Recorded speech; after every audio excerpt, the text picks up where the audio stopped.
साथियों नमस्कार, आप देख रहे हैं पब्लिक दस्तक। साथियों, बोध गया कि सभी अपडेट को देखने के लिए पब्लिक दस्तक यूट्यूब चैनल को सब्सक्राइब कीजिए, लाइक कीजिए और शेयर जरूर कीजिए। धन्यवाद। धम्मपद पुस्तक का जो निर्माण किए हैं और धम्मपद स्तूप है उसका निर्माण करने वाले हैं, जरा उसके बारे में और अपने भविष्य के बारे में थोड़ा सा विस्तार से हमारे दस्तक पब्लिक दस्तक वालों के लिए, जो दर्शक आपके हैं उनको अपनी ओर से मंगल कामनाएं देता हूं। और मैं आपको अपने बारे में सबसे पहले बता दूं, मेरा नाम भिक्खू डॉक्टर आनंद रखित है और मैं मध्य प्रदेश का रहने वाला हूं। मैंने श्याम शाह मेडिकल कॉलेज रीवा से MBBS किया, वहीं से मैंने MS किया।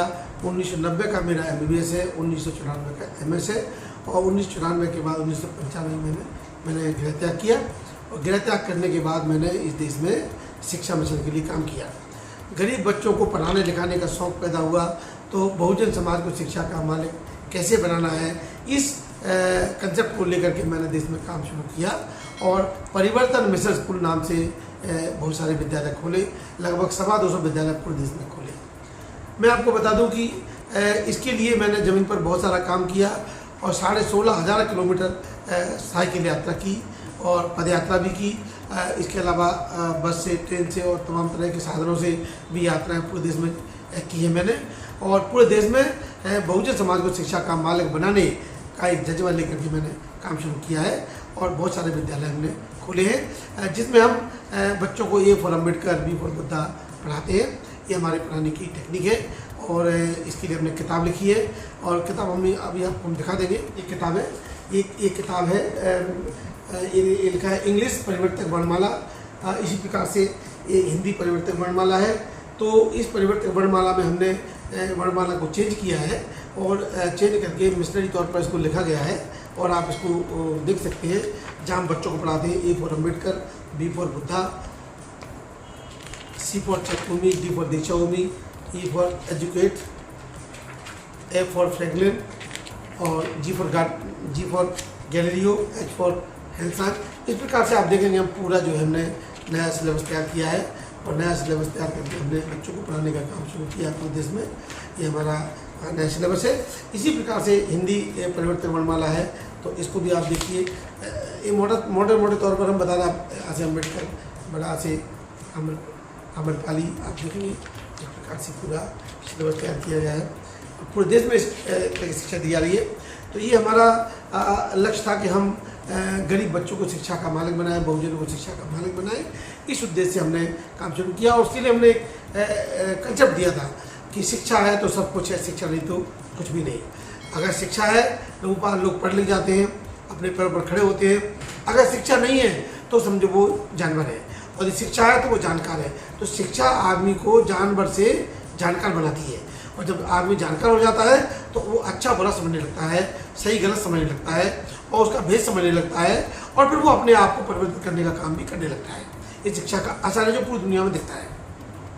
और धम्मपद जो पुस्तक का निर्माण किए हैं उसके बारे में थोड़ा सा देखिए। धम्मपद ये किताब है, धम्मपद ये जो है किताब आप देखेंगे, ये धम्मपद किताब है। धम्मपद जो है हमने लिखा है 3 भाषा और 3 लिपि में इसको लिखा है धम्मपद को। तो धम्मपद, ये जो धम्मपद है आप देख सकते हैं इसको, इस प्रकार से आप ये धम्मपद को हमने, ये आप देखेंगे, ये धम्मपद को, ये पत्थर का बना हुआ है, ये डिजाइन पत्थर की बनी हुई है। ये पत्थर पर इस प्रकार से आएगी धम्मपद। तो धम्मपद को हमने लिखा है, हमारे मन में एक विचार आया कि धम्मपद को हमको लिखना चाहिए। तो धम्मपद को लिखने के लिए हमने जो है लगभग 2.25 साल का समय लगा और इस धम्मपद को हमने जो 423 गाथा है पूरा धम्मपद लिखा। इस धम्मपद की खास बात यह है कि इस धम्मपद जो है 3 भाषा में और 3 लिपि में लिखा है। यानी ये देवनागरी लिपि, धम्म लिपि और रोमन लिपि, इंग्लिश रोमन लिपि, 3 तो लिपि है और हिंदी इंग्लिश पाली 3 भाषा है। और सबसे खास बात है कि इसमें हमने शब्दार्थ, शब्दों का अर्थ और भावार्थ, उसका क्या भाव है उस गाथा का, वो भी हमने स्पष्ट किया है ताकि लोग समझ सकें। अगर पाली ना पढ़ सके तो हिंदी पढ़ करके समझ सकेंगे इस गाथा का मतलब क्या है। इसीलिए हमने उसको बहुत अच्छे से चिन्हित किया है, बहुत चित्रित किया है, चिन्हित किया है ताकि लोग समझ सकें उस चीज़ को और सरल बना दिया ताकि लोगों तक पहुँच सके वो चीज़। अगला कदम है धम्मपद स्तूप की। हाँ, उसके बारे में थोड़ा सा बताएं कि ये कब से सोच आई है और कब निर्माण शुरू हो गया है। इसके बारे में थोड़ा। देखिए, धम्पद किताब लिखने के बाद जब इसका विमोचन हुआ, विमोचन होने के बाद हमारे मन में एक विचार आया कि इस धम्पद को किताब को क्यों ना पत्थर पर लिख दिया जाए। तो पत्थर पर लिखने का विचार मन में विचार आते ही सांची जो मध्य प्रदेश है उस जगह को चिन्हित किया गया। और सांची में सम्राट अशोक कालीन बहुत सारे स्तूप है, उसके आसपास भी बहुत सारे स्तूप हैं, सद्धारा है, सोनारी है, मुरेल खुर्द है, बहुत सारी जगह जहाँ पर स्तूप मिले हैं। तो वो बहुत बड़ा बेल्ट है जहाँ पर स्तूप मिले हैं, बहुत पवित्र धरती है। उसको हमने अच्छा मान करके हमने कहा कि इस जगह पर धम्पद स्तूप करना चाहिए।